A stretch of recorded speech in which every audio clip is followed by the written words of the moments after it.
Реформите во образованието добиваат на интензитет, имајќи ги предвид модерните трендови и динамичниот начин на живот.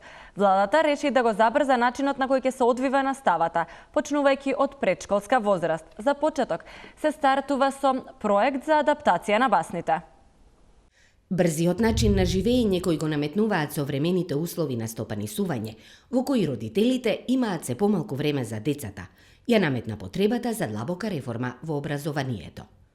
Проектот за почеток предвидува кратење и адаптација на оригиналните басни. На пресконференцијата беше представена една од трансформираните басни.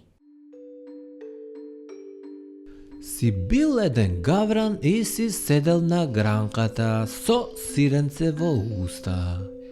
Харно, ама дошла лисицата и она сакала да му го лапне сиренцето.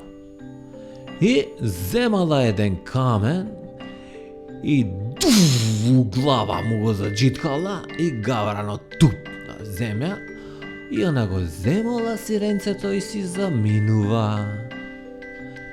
И кога се разбудил, гавранот рекол: "Хе, мајката, колку ја скратиле баснава." А лисицата му рекла: "Хе, Гавро, Гавро, ти изгледа не го знаеш новата басна што е за каменот." Каменот, знаеш од каде доаѓа? Од близко, не доаѓа од далеку. Каменот?